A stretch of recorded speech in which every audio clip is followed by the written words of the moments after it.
Hello everyone, welcome to video. आज के इस वीडियो में हम लोग काफ़ी शानदार चीज़ सीखेंगे बीजी व्यंजकों के कुछ पार्ट के बारे में। जैसे देखिए, बीजी व्यंजक में हमें सीखना पड़ता है एक पदी व्यंजक किसे कहते हैं, द्विपदी, त्रिपदी, बहुपद किसे कहते हैं, और उसमें समान पद कौन से होते हैं, असमान पद कौन से होते हैं, गुणांक किसे कहते हैं, गुणांक को इंग्लिश में कोफिशिएंट बोला जाता है। ये सारी चीज़ें हम लोग सीखेंगे।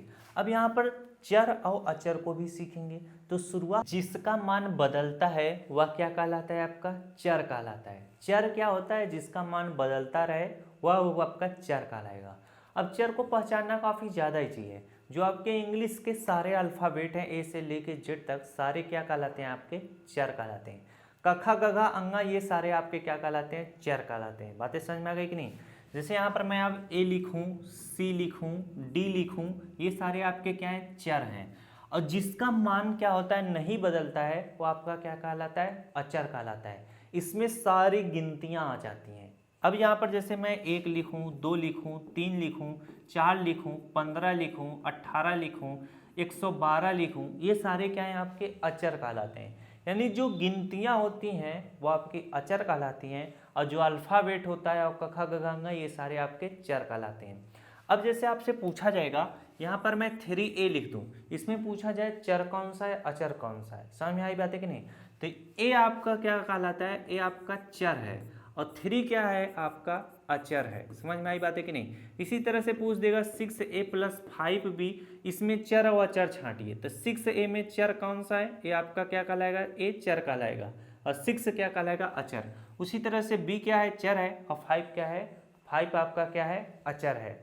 तो चर और अचर को मिलाकर हम क्या बनाते हैं, व्यंजक बनाते हैं। अब जैसे हम चर और अचर को मिला दिए, जैसे यहाँ पर मैं 6a लिख दिया, ये क्या व्यंजक बन गया, + 5b लिख दिया, ये आपका चर और अचर का मेल को हम क्या बोलते हैं, व्यंजक बोलते हैं। इसी को बीजी व्यंजक कहा जाता है। आगे लेके चला जाए, आगे हम लोग समझते हैं। चर अचर आपको समझ में आ गया। हाँ, चलिए आगे है, व्यंजक कैसे होते हैं, जो बीजी व्यंजक होते हैं वो कैसे होते हैं। तो यही चर और अचर को मिला दिया जाता है तो बीजी व्यंजक बन जाता है। जैसे यहाँ पर देखो 2x लिखा है और 5 लिखा है, ये आपका क्या है, बीजी व्यंजक है।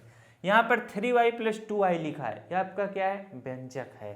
5p + 2p - 6p लिखा है, ये आपके क्या है, व्यंजक है। चलिए इनको मिलाकर हम लोग क्या बनाते हैं, व्यंजक बनाते हैं। आगे लेके चलते हैं। आगे हम लोग समझेंगे गुणांक किसे कहते हैं, कोफिशिएंट। बहुत अच्छी चीज़ है, इस पूछा जाता है। जैसे पूछ देगा, प्रश्न दे देगा कि 5xy में xy का गुणांक क्या है, तब आपको बताना पड़ेगा। तो देखो पूछ रहा है xy का गुणांक। जब गुणांक पूछता है तो उसके आगे जो भी गिनती लिखी रहती है वही उसका गुणांक कहलाता है। तो xy का गुणांक क्या होगा, 5 होगा। क्या होगा, 5 होगा।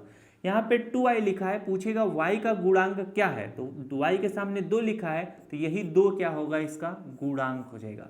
6xz का गुणांक क्या है, तो पूछेगा xz का गुणांक बताइए, तो क्या होगा, उत्तर आपका 6 होगा।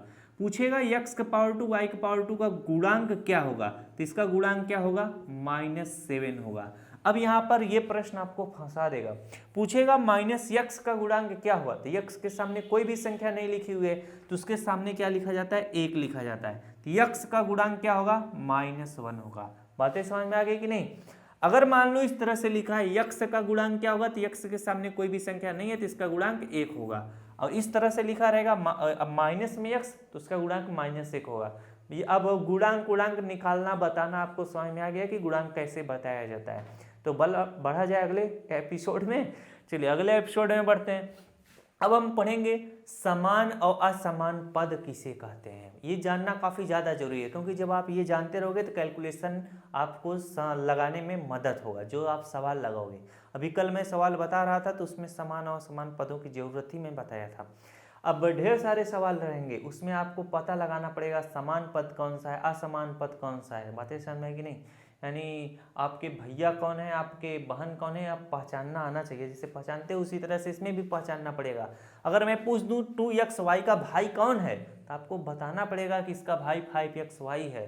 क्यों, क्योंकि सेम इसी के जैसे है। तो जो सेम हो उसको हम क्या बोलते हैं, समान पद बोलते हैं। और जो सेम सेम नहीं होते हैं उसको हम क्या बोलते हैं, असमान पद बोलते हैं। अब जैसे आप भारती हो तो भारती क्या होते हैं, सांवले होते हैं, थोड़ा साफ सुथरा होते हैं, थोड़ा गोरे होते हैं। और कोई हम क्या करते हैं, अमेरिका से कोई आदमी लेके आके खड़ा कर दें, अब भारत का आदमी खड़ा कर दें तो आप बता दोगे ये भारतीय है, वो क्या है, अमेरिकी है।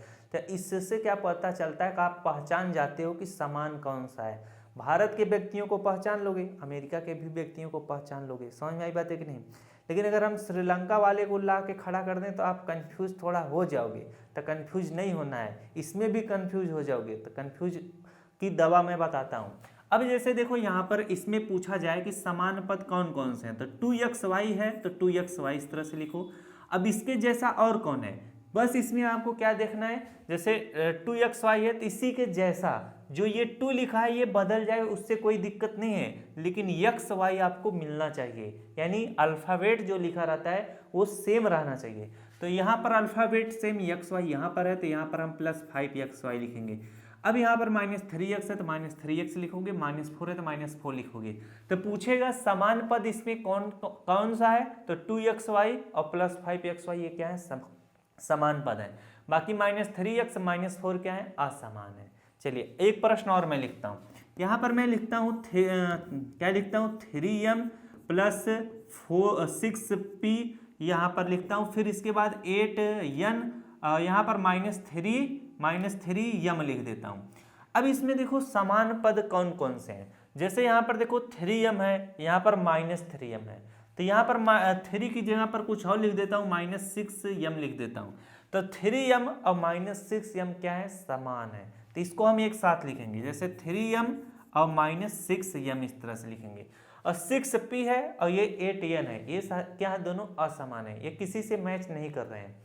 और एक प्रश्न समझो, प्रश्नों को समझते हुए चलोगे मजा आएगा। जैसे यहाँ पर मैं लिख देता हूँ 8m, यहाँ पर मैं लिख देता हूँ 10p। अब इससे पूछा जाए समान पद हैं, तो ये समान पद नहीं है क्योंकि अलग अलग है, असमान है। यहाँ पर 8m है, यहाँ पर 10p है। अगर पूछा जाए आपसे 10m + 11m + 1m, ये क्या है, समान पद है। सभी में देखो यम है, 10m है, 11m है, 1m है, तो ये क्या कहलाएंगे, समान पद कहलाएंगे। बातें समझ में आ गई।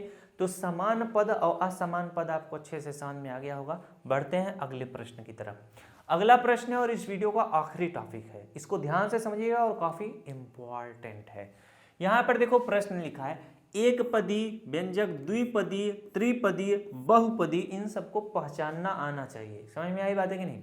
अब इसका एक नियम होता है, नोट होता है, उसको जरा ध्यान से समझना। वो एक पदी वाले में तो नहीं रूल लगेगा, लेकिन जब द्विपदी, तीन पदी और बहुपदी को पहचानने की बात है तब उस ध्यान में रहना चाहिए। जैसे यहाँ पर देखो 7xy लिखा है, ये क्या है, एक पदी है, जिसमें क्या हो, एक संख्या लिखी हो या अल्फाबेट लिखे हो और उनका आपस में क्या हो, गुणा हो। अगर मान लो उसी बीच में प्लस का चिन्ह आ जाए तो वो एक पदी नहीं रहेगा। एक पदी वाला हमेशा क्या रहता है, साथ साथ रहता है और उसमें गुणा रहेगा हमेशा बीच में। जैसे 7xy को हम 7 × x × y लिख सकते हैं। अब देखो सभी क्या है, बीच में गुणा है, तो ये क्या कहलाएगा, एक पदी कहलाएगा। अगर मान लो इसी चीज को हम इस तरह से लिख दें, इसी चीज को हम इस तरह से लिख दें, कैसे, 7 + xy लिख दें, तो ये एक पदी व्यंजक नहीं है। समझ में आई बात है कि नहीं। एक पदी होने के लिए क्या होना चाहिए, बीच में गुणा होना चाहिए। चलिए अब यहाँ पर -5m है, तो ये क्या है, एक पदी है। अब आगे माइनस लगा है, बीच में थोड़ी ना लगा है, ये -5m क्या है, एक पदी है। इसको हम इस तरह से लिख सकते हैं, -5 इधर यम लिख सकते हैं। बातें समझ में आई। इस तरह से ब्रैकेट में इसके बीच में गुणे का चिन्ह माना जाता है। अब 3z⁻2 क्या है, एक पदी है, क्योंकि सभी क्या बीच में गुणे का चिन्ह है। 4 क्या है, वो तो अकेले खुद ही है। अब यहाँ पर देखो द्विपद में क्या होता है, द्विपद में नियम क्या होता है, पद जो होना चाहिए वो असमान होना चाहिए। अगर समान पद है तो वह द्विपदी नहीं कहलाएगा। समझ में आई बातें कि नहीं। क्यों नहीं कहलाएगा अभी बताता हूँ। जैसे देखो ये x है, ये y है, ये क्या है, असमान है, दोनों अलग अलग है। x y है, दो ठो है, इसीलिए इसे द्विपद कहेंगे। 5 - m है, दो ठो है, इसीलिए द्विपद है। 5n माइनस 4n है, इसीलिए हम इसे द्विपद कहेंगे। दुइये ठन है 5n और 4n दू ठो है, तो इसे द्विपद कहेंगे। अब इसमें बीच में प्लस भी आ जाए माइनस भी आ जाए कोई दिक्कत नहीं। अब यहाँ पर a का पावर 2 माइनस b का पावर 2, ये क्या है, दो ठो है तो द्विपद कहलाएंगे। अब बताओ 3n माइनस 4n द्विपद है? नहीं है। क्यों नहीं है? क्योंकि देखो मैंने शुरू में बताया था जो पद होने चाहिए वो असमान होना चाहिए, जबकि यहाँ पर समान है। ये 3n है और ये 4n है, n है कि नहीं? तो अगर आप 3n में से माइनस 4n कर दोगे तो इसका उत्तर आ जाएगा, जानते हो कितना, -1n। और -1n क्या है, ये एक पदी है। बात यह आया समझ में? तो इसीलिए जब समान हो जाएगा तो दिक्कत हो जाएगा, उघट जाएगा, जुड़ जाएगा। इसीलिए बोला है कि अगर ये 3n है तो इसे आप n मत लिखो, इसे p लिख दो, -4p, तो ये क्या हो जाएगा, द्विपदी हो जाएगा। चलिए इसी तरह से हम त्रिपद वाला समझते हैं। x + y + z 7, इसमें भी यही रूल लगेगा, यानी पद जो होने चाहिए वो तीनों क्या होने चाहिए, असमान होना चाहिए। तो ये क्या हो जाएगा, 3 ठो है तो त्रिपदी हो जाएगा, ये भी 3 ठो है त्रिपदी हो जाएगा, ये भी 3 ठो है, 3x पावर 2 है, -5x है, +2 है। अभी x का पावर 2 है, x है, इन मत समझ लीजिए, x इसमें भी x इसमें भी है। समझ में आई बात है कि नहीं? तो इसीलिए ये त्रिपदी है। अब ये भी क्या है, त्रिपदी है। अब त्रिपदी आपको समझ में आ गया होगा। अब हम चलते हैं बहुपद को समझने, यानी अगर 3 से अधिक हो। अब इसी तरह से तो बढ़ते जाएगा, चौपदी, पंचपदी, छपदी, सातपदी, आठपदी, नौपदी, 10पदी। इसीलिए बोला गया है कि अगर एक पदी से अधिक व्यंजक आपको दिखाई दे रहा है तो उसको आप बहुपद बोल देना। समझ में आई बातें कि नहीं? तो इसको भी हम बहुपद बोल सकते हैं, इसको भी, इसको भी। समझ में आई बातें कि नहीं? अब हम क्या करते हैं, जैसे इसे हम चौपदी भी बोल सकते हैं, 3 पदी के बाद। तो इसमें 4 ठो है, तो देखो चारों क्या हैं, अलग अलग हैं, 3n है, 4m है, 6p है, 2a है। तो इसीलिए हम इसको चौपद बोल सकते हैं। तो चौपद ना बोल करके 3 के बाद हम बहुपद बोलना शुरू कर देते हैं, लेकिन ये भी बहुपद है, ये भी बहुपद है, ये भी है। समझ में आ रही बात है कि नहीं? इस तरह से आपने पद को अच्छे तरीके से समझना शुरू कर दिया। यहाँ पर नीचे कुछ लिखा हुआ हूँ, एक या अधिक पदों वाला व्यंजक क्या कहलाता है, बहुपद कहलाता है। समझ में आई बात है कि नहीं? इसे ध्यान में नोट किए रहना। तो ध्यान से एक बार फिर से वीडियो को देखना, सारी चीज़ें क्लियर हो जाएंगी। रफ कॉपी पे या फेयर कॉपी पे लिख लेना और अच्छे से आपको चीज़ें समझ में आ जाएंगी। मिला जाए नेक्स्ट वीडियो में किसी अन्य टॉपिक के साथ, इसी बहुपद वाले बीजी व्यंजकों के साथ मिलेंगे शायद अगले वीडियो में कल। तो इतने देर तक बने रहने के लिए आप सभी का बहुत बहुत धन्यवाद। मिलते हैं नेक्स्ट क्लास में। Thanks for watching all of you.